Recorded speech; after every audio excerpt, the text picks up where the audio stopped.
Hi, I'm Marc Lalonde. This week on Meatheads, we'll be talking about a superhero fantasy draft, the COVID effect on fitness routines, and things that are pissing us off. Have you ever been gaming or working online classes and your internet service constantly gets interrupted? First Nations Fiber is about to ensure that just won't happen again. Get ready for high speed at a new level. Click on fnfiber.com and sign up today. First Nations Fiber, empowering people through connectivity.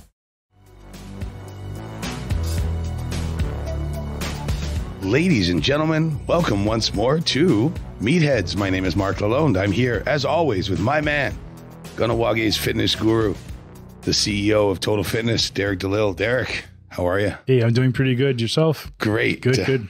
Great. It's really nice to be back in the studio with you. This is one of my favorite hours of my work week. So let's get started without any further ado. So we had a really fun discussion before the pod started about where to put things and sort of what we want to, how we want to arrange the podcast. But basically, I think we touched on the idea that COVID has really upset a lot of people's fitness routines.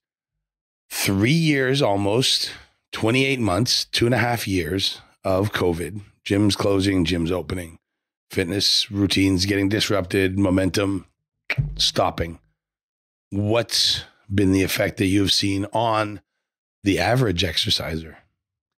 I think what I've noticed is a lot of people, it takes them a long time to get into a fitness program, and to not have it at their disposal for 3 years, it's a lot harder for them to get back into it. And sometimes it seems like a lot of people just kind of fell off the wagon. You know, they're not really watching what they eat anymore. Like for me, if you're not working out, sometimes you're like, I'm not going to watch what you eat either. And it goes hand in hand, right? Sometimes I don't know many people that would eat very healthy and not be able to work out at the same time. You know, that's the ideal thing to do, but a lot of people don't, myself included. If I couldn't work out for a few weeks on end, I'd be like, yeah, you know what? I'll just go easy on my nutrition. Doesn't matter. That's just my mentality sometimes. So, you know, recently I came across some of my old members, you know, and a lot of them are trying to get back into the gym. They're trying to get back on, you know, in some sort of routine. Yeah, some routine to get back in the gym and work out. And they're having such a hard time. And sometimes I wish I could look at them and try to help every single one of them. And you know, they got to get their mindset there first before they're, hey, I'm coming to work out. You know, it's slowly coming back, but I think it did a lot of mental damage, which causes overeating, binge eating. And I saw a lot of people this past weekend, and they kind of like didn't look at me kind of like, oh no, I don't want them to see me like this, which is not really, you know, it's not a healthy not a feeling. Positive, healthy feeling. And I think that's important. We were having a really fun discussion before about a fitness influencer who encourages people to be fitness leaders and to be, you know, make fitness a thing that everybody can do. And it shouldn't just belong to the hyper fit and to those who have been doing it forever and ever. But to your point, I have noticed the same thing. A lot of my clients have gotten out of their routines. They saw exercise as something that was a requirement. I'm not quite the same way. I'm a little bit more obsessive. I have to lift every day or else I don't really sleep well. It's just part of my makeup as a person.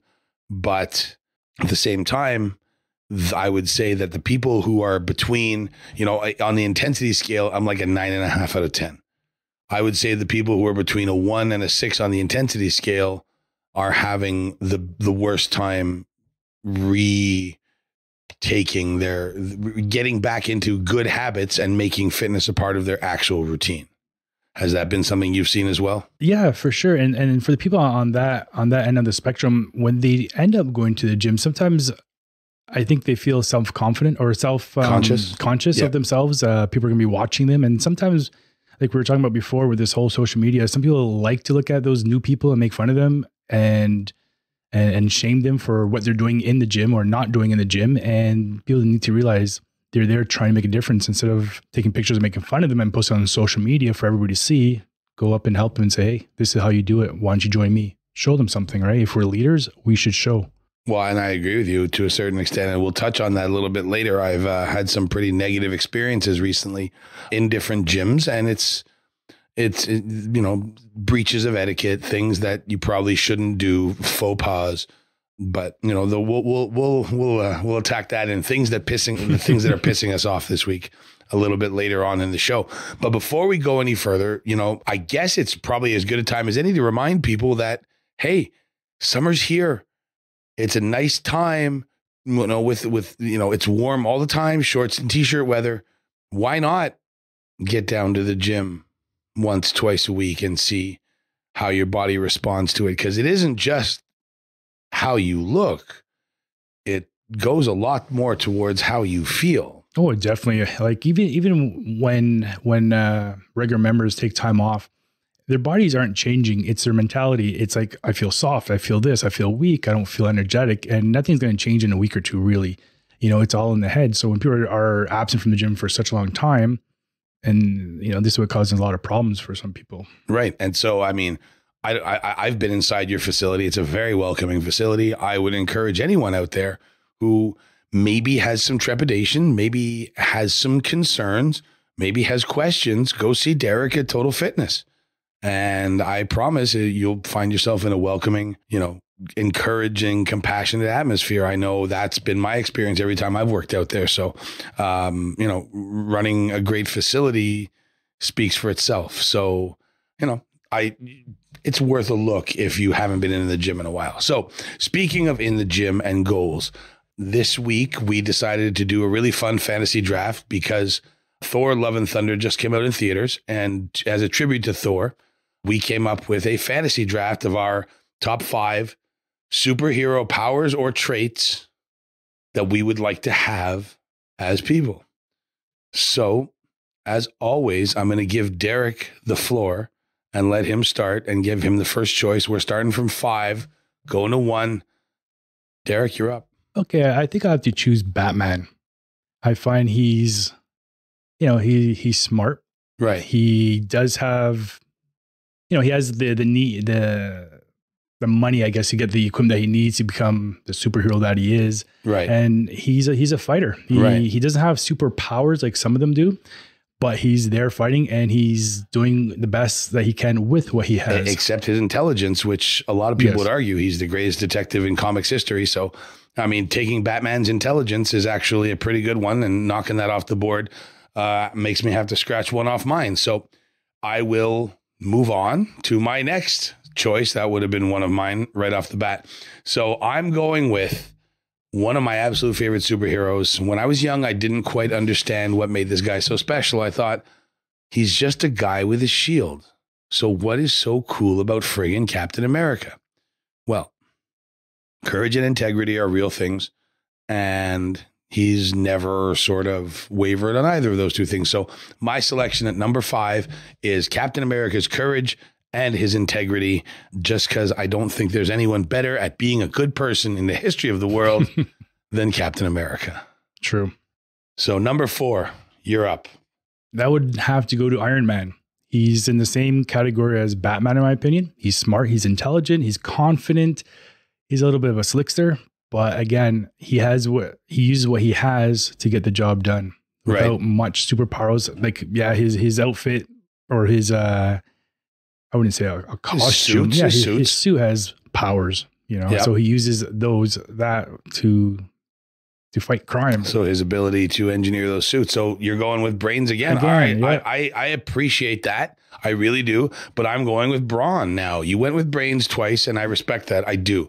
But this is still a podcast largely about muscles. And so I'm going with the Incredible Hulk's strength, because the Incredible Hulk and I are on very similar wavelengths. I'm often described as fiery with gusts to angry. And when the Hulk loses his shit, as he is prone to do, and starts smashing things, I feel his pain. I really feel his pain. So I'm going with the Hulk's super strength, even though he lost to Thanos in a one-on-one. I still don't get it. Pretty sure it's because Thanos had the gem. But I'm going with the Incredible Hulk's strength and aggressiveness and strength that gets more powerful the angrier he gets, which is why I really appreciate him. See, that's a good choice, because he's a 2-in-1. He's got the smarts when he's calm and at ease, and when you need it, he takes out his firepower. Well, that's it. But that's the trait of his that I want is the strength anger combination. All right. Well, one of my all-time favorites is, of course, Superman. Yeah. You know, he's I always call him the apple pie and ice cream eating guy. Doesn't do any harm, doesn't do anything bad. And he uses everything he has at his disposal. He's got quick speed. He's got strength. He's got laser visions. He's got pretty much everything in one. Well, I mean, and he's great. He's every 8-year-old's favorite superhero. But like, I outgrew the guy with the underpants on the outside of his pants. I still wear them. A long time ago. And so whilst I appreciate the Superman and all that he brings to the table, my third choice of a superpower that I would like to have is, I'm going to go actually on the other side of the gender coin now, and I want Captain Marvel's power of flight.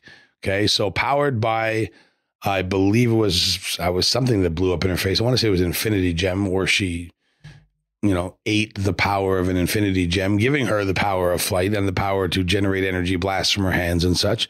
But Captain Marvel is pure and simple, pretty badass. So I would take her power of flight. That also allows me to fly right through giant ships and destroy them. All right. Then I'm going to have to choose another female. How about Wonder Woman? She's from the 50s. She's got determination. She's breaking the mold of women in general. And she can make you sit there, tie a rope around you, and make you tell the truth. Fun fact about Wonder Woman. Back in the 50s and 60s, she was drawn as a true Amazon, like 7 feet tall compared to men, and quite broad shouldered. If you go back to the 60s and 50s, you can, like, I've seen an animated DC animated feature where she was featured and she was that tall and that broad. And I was like, holy crap. So the character of Wonder Woman in and of herself has changed quite a bit over the years. I am a fan of its current iteration. I just remember when I was growing up, they had a Wonder Woman TV show, right? And she flew an invisible plane and could deflect bullets with her bracelets. That was the extent of her superpowers. Now, the reality is Wonder Woman can fly with or without a friggin' invisible plane. Thank you very much.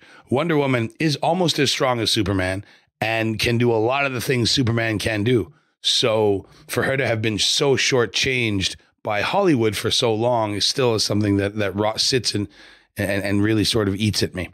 Okay, so the truth lasso is the superpower then? That's the one you're going with? No, I think it's just her overall determination and rising above. So, okay. So her character and leadership ability. I like that. I just like the whole tying up. You like the whole, yeah, I figured that's awesome. Let's not explore that any further. We good with that? Okay. So since we're going back to childhood, my number 4 choice of things that I could have is I am going to, just because I love this superhero so much, and he's the favorite of every other 8-year-old out there, and it's Spider-Man. I would like to have Spider-Man's ability to ride around on webs, lower himself as accordingly, and grab stuff and tie people up with webs. So effectively, the spider web shooting ability that Spider-Man has, I would like to have that. That's my number 4 choice. Fight me. Deadpool. His character is good one. Yeah, Deadpool, he's your typical guy. He's got his witty comebacks, his faults. He's rude, but you knock him down, he keeps coming back. He's a fighter. All right. So my number 5 choice of traits that I would like to have in my superhero fantasy draft will be, now that we're exploring this idea of invulnerability, I want Wolverine's healing power. So Wolverine has the ability to immediately heal his body from any wound, giving him incredible long age. Not sure I'd want that one, but I'm a big fan of his ability to regenerate body parts. I think that's super cool. And frankly, the other day when my hand started swelling up and not working real well, I said, it'd be great. Healing factor right now. That would be great. So that's my number 5 choice in my fantasy draft. All right. So going to X-Men, I think Xavier. Like Xavier? Yeah. Be able to read minds? Exactly. Read minds, know what other people are thinking, make the move before they move. Again, he doesn't have the brawn, But Right. again, I'm going for brains this Well, you got all kinds of brawn already. What do you need? What do you need with more brawn? You got all the brains. Control the brawn. Yeah, yeah. Well, that's fantastic. You've given me a lot of food for thought there for our very next fantasy draft. It makes me really, really nostalgic for days when Netflix was new and interesting, and summer streaming options were a lot greater than they are now. So our summer Netflix viewing guide, Derek, what are you watching? The one I've just recently watched was, I think it's called The Girl in the Picture. You think it's called The Girl in the Picture? I usually just go through shows and I click on it. Okay. And I think it's called The Girl in the Picture.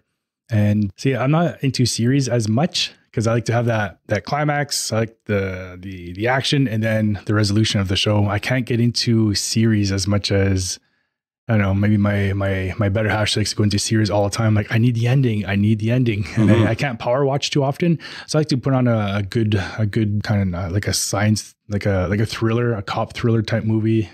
So that's the type of, that's the last one I just recently Netflix has saw. got a lot of those, I don't want to call them garbage, but garbage cop thriller movies where you see Gerard Butler acting all sweaty and alcoholic, and it's pretty comforting on a summer night.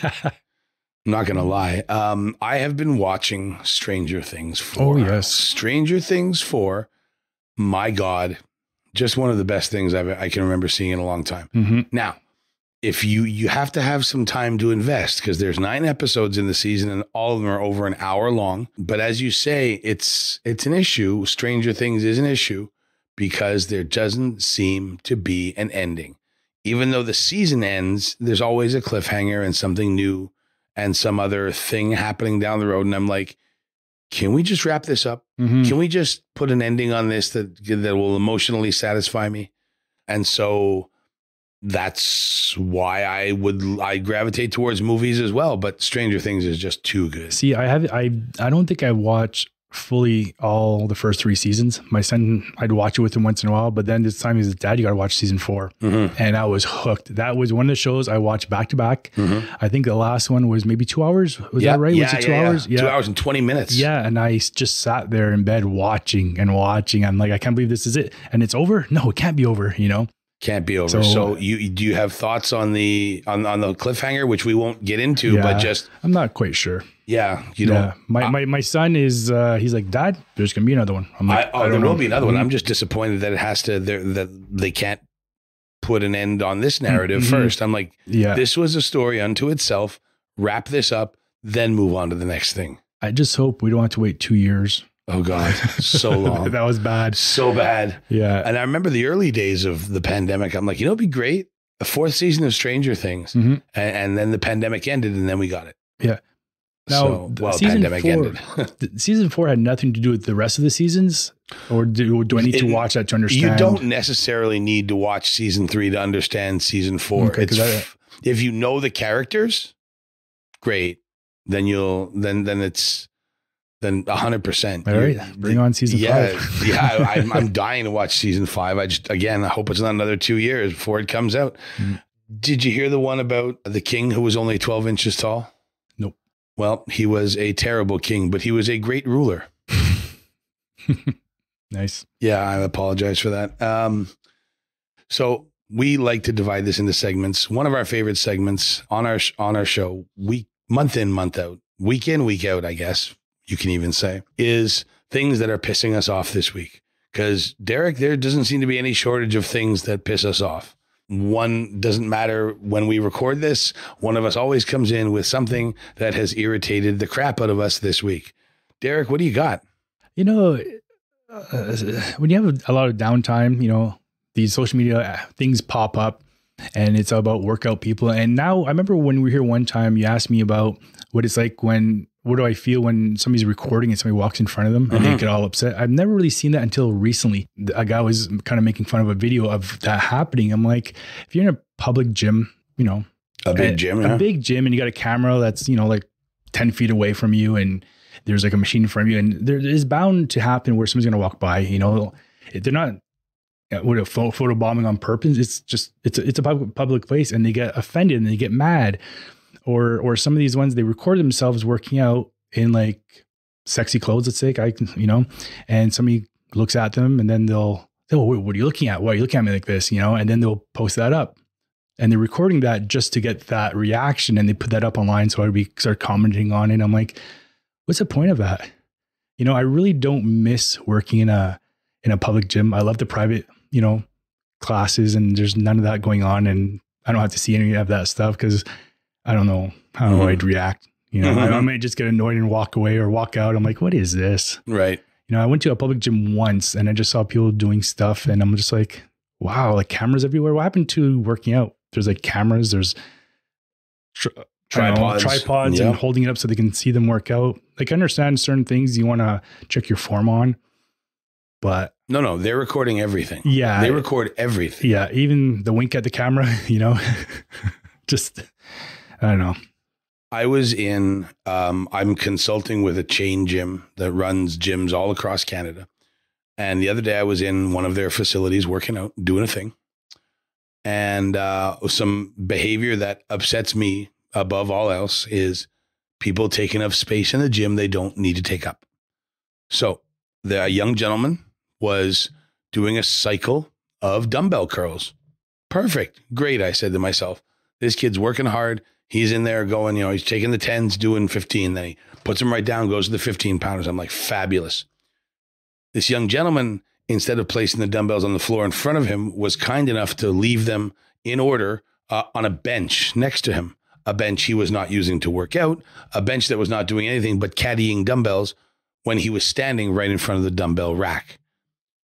I cannot stand people using the benches for dumbbell caddies. And especially in a space that is limited. You know, it was rush hour. There were people everywhere in the gym between, you know, it was between, for those who aren't in the know, by the way, there are 3 rush hours in most of these gyms, 7 to 10, 12 to 1:30, and then again, 4:30 to 7. This was during the midday rush, and he had weights everywhere. And I saw this older couple in their 30s looking for a space to use, and they wanted to use his bench, and he wouldn't move his dumbbells. And I thought, well, this is the craziest, most insane shit I've ever seen. Why do your dumbbells need a place to sit? That was at one gym. And then another gym is the gym I work out at, where I personally do my workouts on my own. I'm not affiliated with that gym at all in any way, shape, or form, other than that's where I lift. So I'm in there the other day and I'm working out, and I walk up to a pulley that is empty, and I undo the clip and I change another clip, change its position, and start working. About 10 seconds in, somebody comes up to me and says, oh, I was using that. And then my answer typically is always, when this happens, clearly you weren't, because when I walked up, it was available and open and I started using it.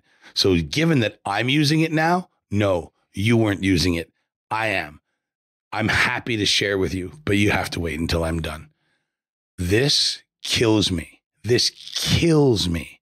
I cannot abide by someone walking around a gym and, you know, they're like, oh, I was using that piece of equipment. I'm like, I could line up a bench press and a bent over row and 2 pulley cables and a leg press and say, wow, yeah, I was using those. Like, I'm circuiting here. You don't get in my way. Don't share my space. It's a shared space. You put your towel there. Put your put my phone down. Put, you know, maybe some papers somewhere or you know, my bag. Like is this all new? Because I remember back in the day we always used to joke around about don't curl in squat rack because a squat rack is for squatting. Squat rack is for squatting. But now it just seems like it's way over the top now. It's not even about the curl in a squat rack anymore. It's about hogging all the equipment for everybody and not having respect for anybody. I remember like the gym you're talking about, I used to go there for the longest time and there was always respect. I remember people saying, hey, can I jump in with you? Of course you can. Hey, do you need a spot with that weight? If it looks heavy, I'm like, oh yeah, sure. Thank you. Now it seems like everybody's there for themselves, you know, and sometimes people don't realize we're all fitness people. Doesn't matter what level, what size, what shape or form you're in. You're all there for the common reason. Help each other out. Mm-hmm. Like, yeah, it should be a community and not the opposite. That's something. Part of me wants to blame headphones. Headphones put people in their own world, and I'm guilty of it because I have them on all the time as well when they're in the gym. But there's got to be a little bit more sharing, and I don't know if it's COVID and people are less used to being around other people, but it's a legitimate concern.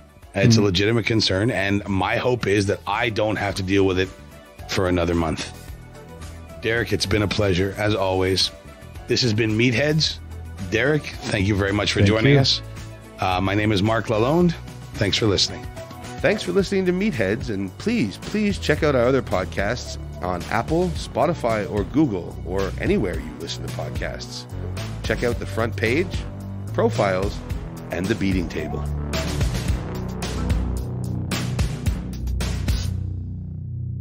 The views and opinions of the guests expressed in this podcast do not reflect those of Iorì and its employees.